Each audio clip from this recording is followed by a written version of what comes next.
Olá, meus irmãos e irmãs, sejam bem-vindos ao canal Vinícius Siqueira. E se você ainda não é inscrito aqui no canal, se inscreva aqui no canal e não esqueça de ativar o sininho das notificações. Todos os dias são postados vídeos abençoados aqui no canal para te abençoar. Vamos a mais uma palavra do Senhor. Vamos começar nessa noite respondendo o que muitas pessoas têm perguntado sobre o que é oração.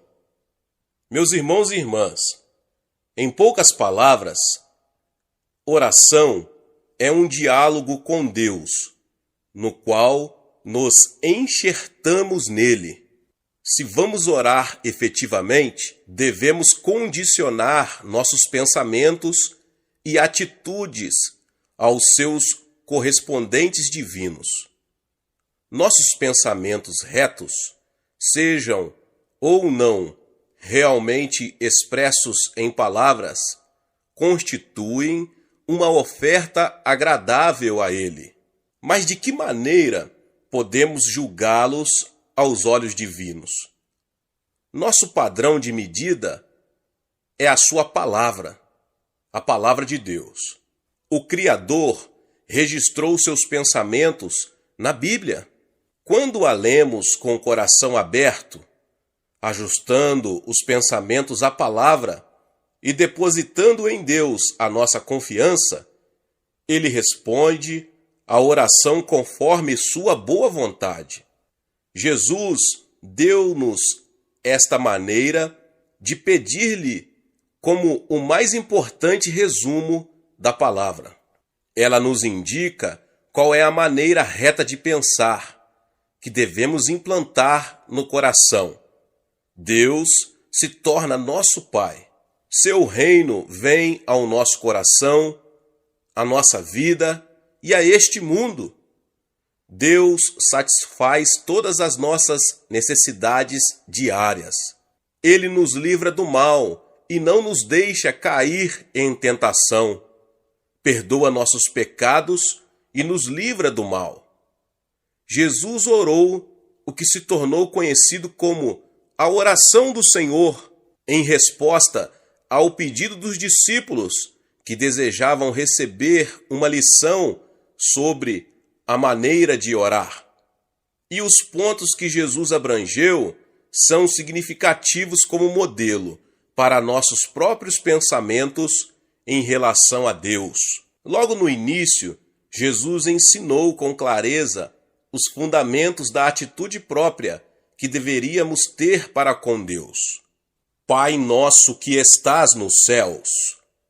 O Pai é aquele a quem podemos confiar, por intermédio dos nossos pensamentos retos, o mais ardente desejo do nosso coração. Somente Ele pode ouvir a nossa oração e dar-lhe resposta. Deus está à espera de que tenhamos os seus próprios pensamentos. Vejamos o que a palavra diz a respeito de nosso Pai que estás nos céus. Na ocasião em que eu dirigia uma cruzada evangelística nos Estados Unidos, recebi uma carta de uma mulher divorciada que mencionava as dificuldades de criar filhos sem a presença de um pai. Enquanto eu lia a carta, veio-me a lembrança o quanto é importante a participação paterna na educação dos filhos. Ao ensinar, Jesus se referia a Deus como Pai, tendo feito isso 17 vezes só no Sermão do Monte. Por que é que Jesus nos ordenou chamar ao Senhor de Pai? Como é que Deus se tornou nosso Pai? No princípio, Deus criou Adão e Eva como seus filhos. Ele os criou segundo sua própria imagem e soprou neles o fôlego de vida, ou o Espírito. Por causa de sua imagem e Espírito divinos, os pensamentos e o caráter de Adão e Eva eram exatamente iguais aos do Criador. Como um pai sabia o que se passava na mente do filho, e o filho sabia o que se passava na mente do pai. Assim o Senhor sabia o que estava na mente de Adão e Eva, e ambos sabiam o que ia na mente dele. Referindo-se a seus filhos e filhas, Deus disse: a todos os que são chamados pelo meu nome, criei para minha glória. Isaías 43:7. Quando os filhos se comportam, os pais recebem honra, mas quando agem de maneira vergonhosa, os pais recebem desonra. O Senhor desejava que Adão e Eva, a quem ele criou segundo sua própria imagem e semelhança, em quem soprou seu espírito, dessem-lhe glória e honra para sempre. Mas Adão e Eva recusaram-se a permanecer filhos de Deus. De livre e espontânea vontade se tornaram sujeitos a Satanás. Foi de imediato pronunciada uma maldição, e seus espíritos morreram. Em Ezequiel 18:4, Deus disse: pois todas as almas são minhas, como a alma do Pai, também a alma do Filho é minha. A alma que pecar, essa morrerá. Adão e Eva, cujos espíritos haviam morrido por causa do pecado, já não podiam dialogar com o Criador, nem agradar-lhe, nem glorificá-lo. A imagem divina não mais se encontrava na humanidade decaída. Mas Deus não desistiu por seu amor. É necessário haver mais de uma pessoa para o amor funcionar. O amor só é possível quando alguém é amado por outro. O Pai é aquele que ama. Jesus é o amado. E o Espírito Santo é quem comunica esse sentimento. Assim, Deus faz a Trindade completa em amor. E Ele sempre deseja amar de forma transbordante a tantos filhos quantos possível. Jesus expressou esse pensamento quando disse: Jerusalém, Jerusalém, que mata os profetas e apedrejas os que te são enviados, quantas vezes quis eu ajuntar os teus filhos, como a galinha ajunta os seus pintinhos debaixo das asas, e tu não quiseste. Mateus 23:37. Tal amor divino levou Deus a vestir Adão e Eva com a pele de um animal que ele havia matado. O derramamento deste sangue prefigurava a disposição do Senhor de perdoar e cobrir os pecados e transgressões da humanidade, levando seu santo Filho a morrer no madeiro maldito, a cruz. No transcurso dos 4.000 anos do Antigo Testamento, Deus prometeu e confirmou repetidas vezes que enviaria Cristo. Desde a queda de Adão, nenhum ser humano poderia aparecer perante o Senhor na condição de justo. Qualquer ato de justiça humana tem falhado em libertar do pecado a humanidade. Porém, devido ao ardente amor de Deus de fazer-nos de novo seus filhos e tornar-se nosso Pai, Ele enviou seu Filho a este mundo para morrer como o eterno Cordeiro de expiação. Uma vez que o espírito da raça humana estava morto por causa da queda, a humanidade não passava de pó. Mas Jesus voluntariamente morreu para cumprir o amor divino e comunicar a pré-ordenada graça de Deus. Qual foi a vontade divina que Jesus cumpriu ao morrer, preferindo sua última palavra? Está consumado, João 19:30. O próprio Jesus respondeu à pergunta, pois a vontade de meu Pai é que todo aquele que vê o Filho e nele crê tenha a vida eterna, e eu o ressuscitarei no último dia. João 6,40. Que é, pois, a vida eterna? É a vida eterna que Deus dá. Foi a vida que Adão e Eva receberam do Criador antes de caírem no pecado. Na noite anterior a seu julgamento e morte, Jesus disse: Ora, a vida eterna é esta, que conheçam a ti, o único Deus verdadeiro, e a Jesus Cristo, a quem enviaste. João 17,3. Quando cremos em Jesus como Messias ou nosso Salvador, temos a vida eterna. Tendo a vida eterna, a saber, a vida do Pai, por via do novo nascimento da água e do Espírito, chegamos a conhecer a Deus. Nosso espírito é vivificado. Ao recebermos a vida eterna, recebemos o Espírito de adoção, pelo qual chamamos Deus de Abba Pai. Nesse momento, o mesmo Espírito testifica com o nosso espírito que somos filhos de Deus, Romanos 8,16, porque o Senhor também nos selou e deu o penhor do Espírito em nossos corações, 2 Coríntios 1,22. Com grande eloquência, o apóstolo Paulo escreveu a respeito da vontade de Deus de fazer-nos seus filhos.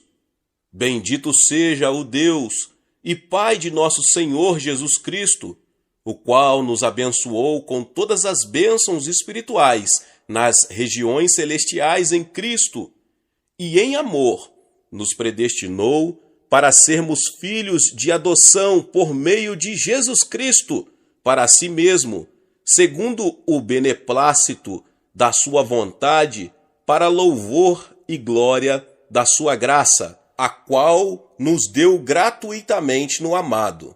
Efésios 1, 3, 5 e 6. Pela fé em Jesus, por meio do qual nosso espírito é vivificado, tornamo-nos filhos de Deus. Quando comemos a carne dilacerada de Jesus e bebemos seu sangue derramado por nós, temos vida eterna. Jesus se fez nossa justiça, e todo aquele que confia nele pode com intrepidez apresentar-se perante ele. Em virtude de seu amor, Deus nos fez seus filhos e pagou o preço por esse ato. Ele, que abriu o caminho para ser nosso Pai, deseja que todos tenham vida eterna e se tornem seus filhos. A remissão do nosso pecado não é obra nossa, mas de Deus.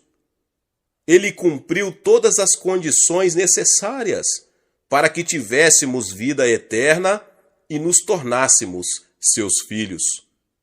Tudo o que nos cabe fazer é crer incondicionalmente, confessar com nossa boca que Jesus é o Filho de Deus e que nossos pecados são perdoados por sua crucificação. Jesus disse que todo o que nele crê não pereça, mas tenha a vida eterna, João 3,16. Ele disse também: todos quantos o receberam, deu-lhes o poder de serem feitos filhos de Deus, a saber, aos que crerem no seu nome, os quais não nasceram do sangue, nem da vontade da carne, nem da vontade do homem, mas de Deus. João 1, 12 e 13. Foi o Senhor mesmo que quis tornar os crentes seus filhos desta maneira. Ele tinha um grande plano para fazer nos seus filhos. Deu-nos condições de chamá-lo de Pai, mediante o envio de seu Filho unigênito a este mundo para morrer. Ele também nos concedeu a intrepidez de chamá-lo de Pai, ao nos enviar o Espírito de adoção. Desse modo, nos tornamos seus filhos pela segunda vez. A primeira pela criação e a segunda pelo preço de sangue. O propósito divino, tanto na criação quanto na redenção, era o mesmo. Ele desejava que louvemos a sua graça revelada. E, enquanto assim fazemos, nada há que nos separe do amor de Cristo, como este declarou: Eu lhes dou a vida eterna, jamais perecerão, eternamente, e ninguém os arrebatará da minha mão. Aquilo que o Pai me deu é maior do que tudo, e da mão do Pai ninguém pode arrebatar. Nosso relacionamento com Deus, como seus filhos por meio do sangue de Jesus, é um vínculo espiritual de sangue. Ninguém pode cortar esse vínculo, nem neste mundo, nem no vindouro. Jesus disse que deveríamos chamar a Deus de Pai Nosso. Os pensamentos que devemos ter ao nos dirigirmos a Ele desse modo são: ao pensarmos nele como nosso Pai, devemos sempre ter em mente o precioso sangue de Jesus. O fato de estarmos salvos não significa que podemos comparecer perante Deus sem o mérito desse sangue. O cântico com o qual louvaremos ao Senhor para sempre relaciona-se com o poder do sangue. A visão que o apóstolo João teve na ilha de Patmos incluía aos santos redimidos no céu, louvando a Jesus, o Cordeiro. Digno és de tomar o livro e de abrir-lhe os selos, porque foste morto, e com o teu sangue compraste para Deus os que procedem de toda a tribo, língua, povo e nação, e para o nosso Deus o constituíste reino e sacerdotes, e reinarão sobre a terra. Apocalipse 5, 9 e 10. Nesta mesma visão, João viu a grande multidão de santos, salvos pela pregação dos 144 mil israelitas que estavam perante o trono e perante o Cordeiro, e clamavam com grande voz: ao nosso Deus, que se assenta no trono, e ao Cordeiro pertencem a salvação. Apocalipse 7, 10. Visto que cantaremos do sangue de Jesus para comemorar nossa salvação, quando oramos, Pai nosso que estás nos céus, devemos nos lembrar que Deus é o Pai de Jesus, ao mesmo tempo que é nosso Pai. Quando pela primeira vez Jesus apresentou seu corpo ressuscitado a Maria Madalena, depois de haver cumprido a vontade de Deus para nos fazer seus filhos mediante a morte na cruz, ele disse: vai ter com os meus irmãos, e dize-lhes: subo para meu Pai e vosso Pai, para meu Deus e vosso Deus. João 20, 17. Sem hesitação, Jesus chamou os discípulos de irmãos. Seu Pai tornou-se o Pai dos discípulos. Seu Deus tornou-se o Deus dos discípulos. Não podíamos chamar a Deus de nosso Pai, até que Jesus nos deu o privilégio. Quando chamamos Deus de nosso Pai, podemos nos lembrar também de que Ele é o Pai de todos os crentes, unidos pela presença de Jesus em seu coração. Todo aquele que adora a Deus, louva a Deus, crê em Jesus como o Salvador e reconhece e recebe de bom grado o Espírito Santo como o Consolador, não deixa de ser um irmão e uma irmã em Jesus. Somos os materiais da construção do templo espiritual que Deus habita. Jesus disse: porque onde estiverem 2 ou 3 reunidos em meu nome, ali estou eu no meio deles. Mateus 18, 20. Deus habita em nós por meio do Espírito Santo, que nos faz seu templo. Em sua carta aos Efésios, Paulo disse: no qual Jesus, todo o edifício, bem ajustado, cresce para santuário dedicado ao Senhor, no qual também vós justamente estáis sendo edificados para a habitação de Deus no Espírito. Efésios 2, 21 e 22. Nossos irmãos e irmãs no Senhor deviam unir-se na edificação da casa de Deus sobre o fundamento da vida, morte e ressurreição de Cristo, conservando-o limpo, de modo que o Espírito Santo possa nele habitar. Ao chamarmos a Deus de Pai Nosso, deveríamos também pensar em nossos vizinhos incrédulos, que precisam ouvir nosso testemunho. É da vontade divina que todo aquele que ouve o Evangelho creia no Evangelho, e todo aquele que crê no Evangelho terá a vida eterna. Deus não estabelece nenhuma outra condição. Ele fala claramente: o Espírito e a noiva dizem: vem. Aquele que ouve, diga: vem. Aquele que tem sede, venha. E quem quiser, receba de graça a água da vida. Apocalipse 22, 17. Antes de subir ao céu, disse Jesus aos discípulos: mas recebereis poder ao descer sobre vós o Espírito Santo, e sereis minhas testemunhas, tanto em Jerusalém, como em toda a Judéia e Samaria, e até aos confins da terra. Atos 1:8. Deus, ao desejar que todas as pessoas se tornem seus filhos, nos dá poder para anunciar as boas novas.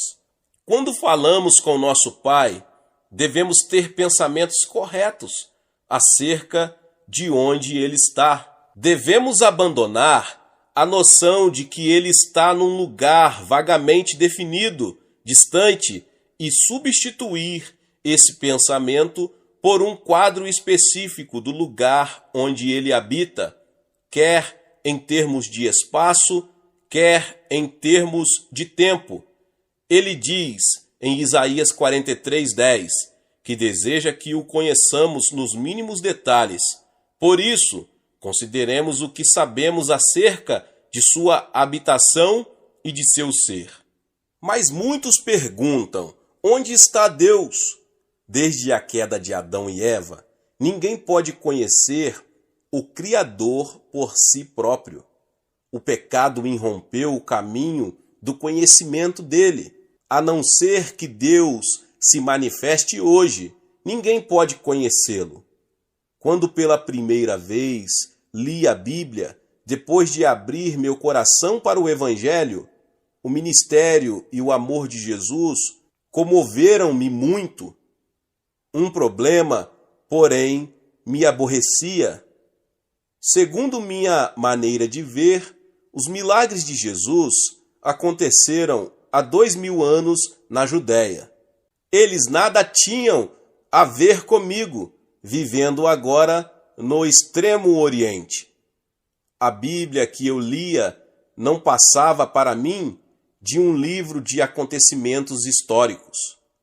Que ligação tinha eu com a obra de 2000 anos dirigida aos judeus? Pergunta após pergunta surgiam e me confundiam, mas eu continuava lendo, com o intuito de encontrar uma resposta que afastasse as minhas dúvidas. Eu até entretinha conversas imaginárias com os grandes personagens que haviam visto Deus. Talvez isto me desse mais discernimento, raciocinava eu. Primeiro busquei Adão, o genitor da raça humana. Pai Adão, perguntei, onde encontraste Deus? Adão respondeu, tu podes encontrá-lo no jardim do Éden. Eu sempre conversava com ele ali, na virada do dia, mas não foste expulso daquele lugar? E não é verdade que ninguém pode entrar ali? Quando fiz esta pergunta, Adão apenas permaneceu em pé em silêncio e curvou a cabeça. Incapaz de encontrar uma resposta satisfatória, fui procurar Abraão, o pai dos crentes. Abraão, considerando que sempre andaste com Deus, podes dizer-me onde ele está? Toda vez que eu desejava encontrar-me com o Senhor, eu erigia um altar, oferecia um sacrifício de animal e aguardava. Algumas vezes ele se manifestava prontamente, mas outras não o fazia com tanta prontidão. Somente junto ao altar eu o encontrava. Não sei onde ele está agora.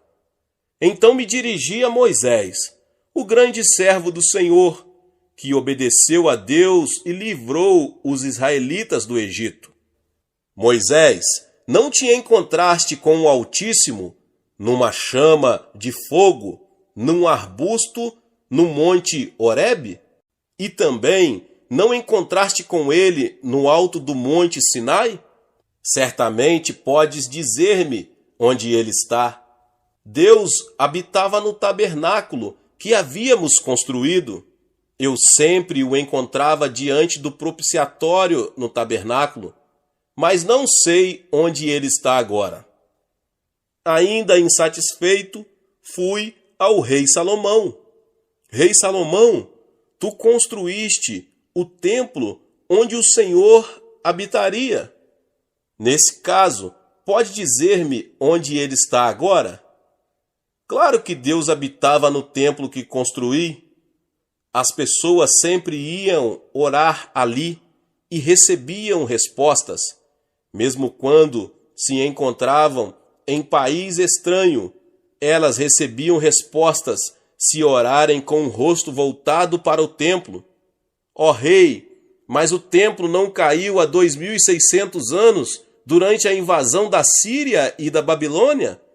Incapaz de receber uma resposta definida do rei Salomão também, procurei João Batista. João, onde está o Deus que você encontrou? Eis o Cordeiro de Deus, que tira o pecado do mundo.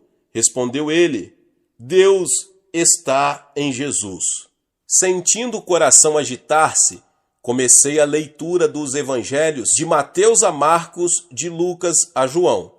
Então me ajoelhei humildemente perante Jesus e pedi, Jesus, faze-me saber onde Deus está agora. Com a ajuda do Espírito Santo, li a passagem que foi escrita como uma resposta àquela pergunta. Respondeu-lhe Jesus, eu sou o caminho e a verdade e a vida. Ninguém vem ao Pai senão por mim. Se vós me tivesseis conhecido, conheceríeis também a meu Pai. Desde agora o conheceis e tendes visto. Respondeu-lhe Filipe, Senhor, mostra-nos o Pai, e isso nos basta.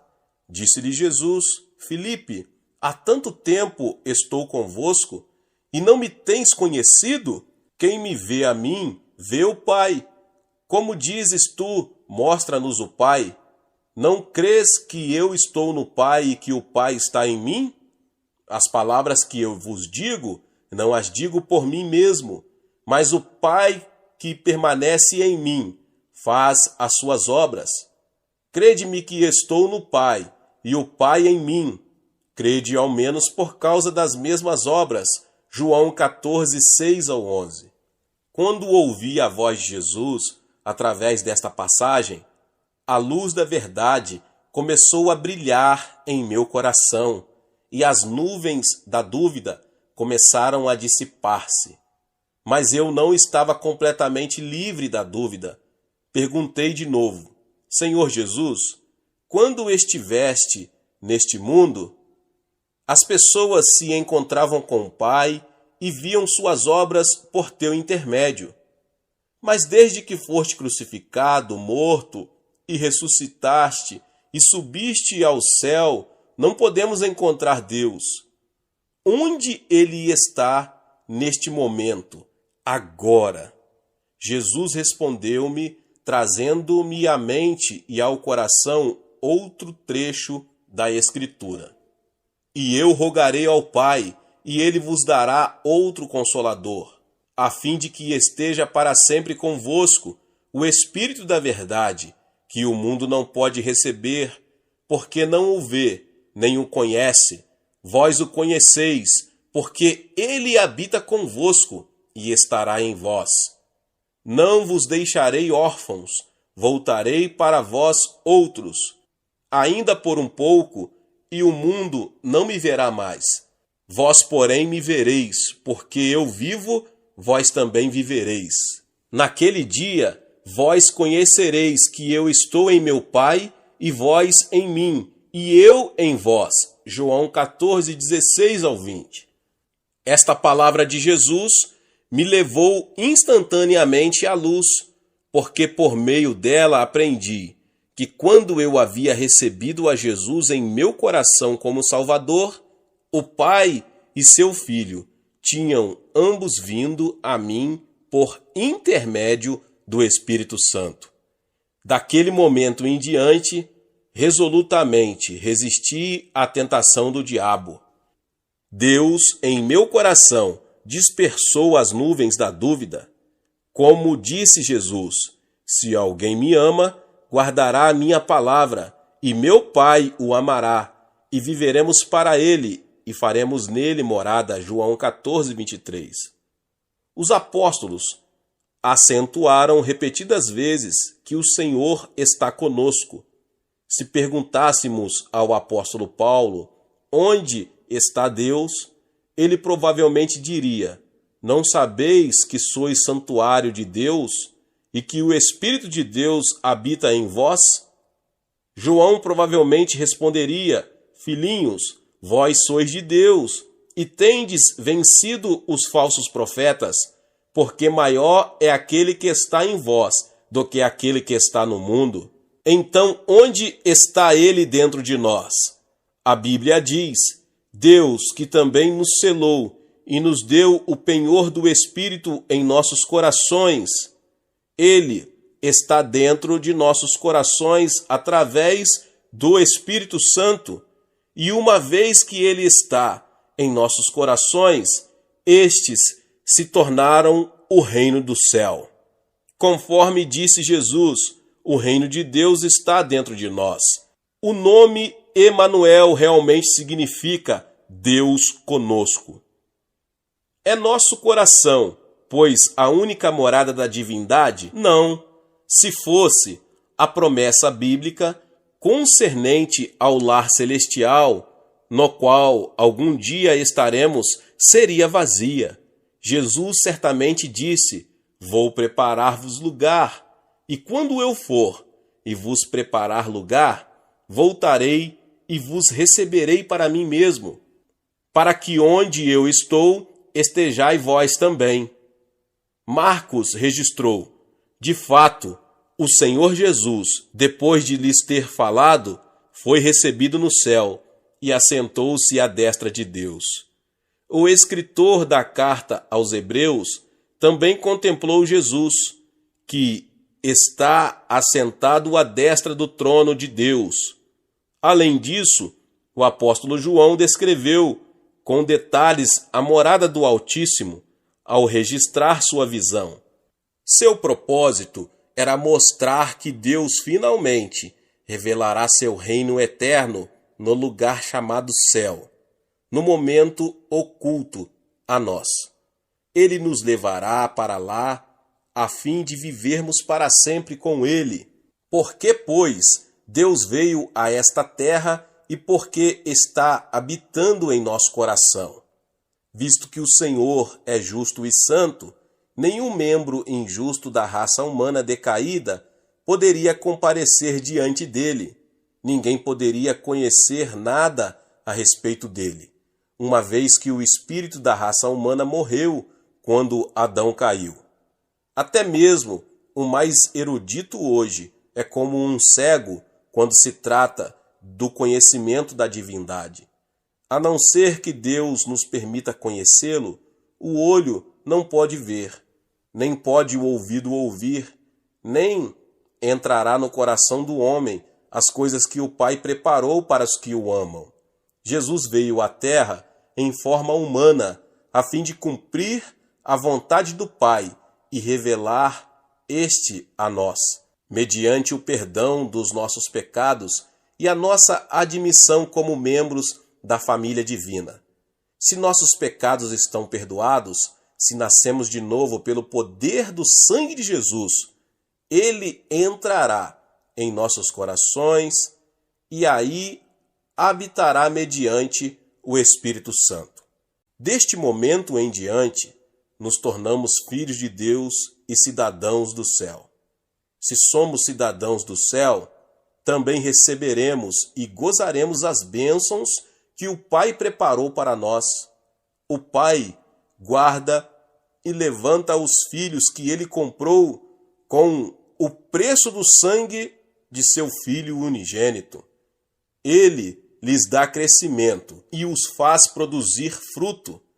Quando oramos, Pai nosso que estás nos céus, devemos pensar nele como aquele que governa seu trono no céu, que selou com o Espírito Santo os que creem em seu Filho, fazendo-os seus filhos, e que habita em nossos corações, e nos levará ao céu, a fim de glorificar-nos.